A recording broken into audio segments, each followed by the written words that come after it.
lagi dengan aku, Ella Wahyu. Di sini aku akan menjelaskan tentang sel tumbuhan dan sel hewan. Tahu nggak sih, sel hewan dan sel tumbuhan adalah dua jenis sel yang berbeda dalam struktur dan fungsi. Mari kita ulik satu persatu tentang perbedaan struktur dan fungsi pada sel hewan dan sel tumbuhan. Kita bahas struktur sel tumbuhan ya. Sel tumbuhan itu mempunyai tiga struktur. Yang pertama, dinding sel, kloroplas, dan vakuola. Dimulai dari perbedaan struktur.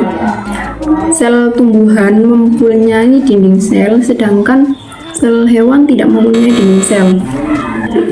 Dan sel tumbuhan mempunyai kloroplas, sedangkan sel hewan tidak mempunyai kloroplas. Dan sel tumbuhan mempunyai vakuola yang sangat besar, dan sel hewan mempunyai vakuola yang sangat kecil. Akan tetapi, keduanya memiliki persamaan, yaitu yang pertama yaitu membran sel. Keduanya berfungsi sebagai penghalang antara sel dan lingkungan sekitar.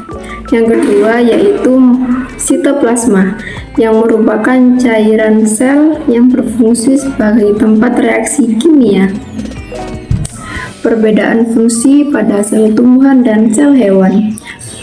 Kalau sel tumbuhan itu bisa melakukan fotosintesis, sedangkan sel hewan tidak bisa. Sel tumbuhan ditandai dengan divaplas, yaitu dinding sel, vakuola, dan plastida. Dinding sel berfungsi untuk melindungi dan memberi bentuk pada tumbuhan. Vakuola berfungsi untuk menyimpan cadangan makanan dan cairan, juga menyimpan metabolis sekunder. Plastida yang berperan dalam proses fotosintesis. Sedangkan sel hewan ditandai dengan lisen, yaitu lisosom dan sentrosom. Lisosom berperan dalam pencernaan intrasel karena dia mengandung enzim-enzim pencernaan.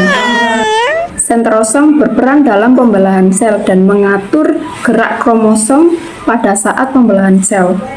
Wah, gak terasa ya, ternyata udah ada di ujung pembahasan aja nih. Sampai jumpa di video selanjutnya. Bye-bye.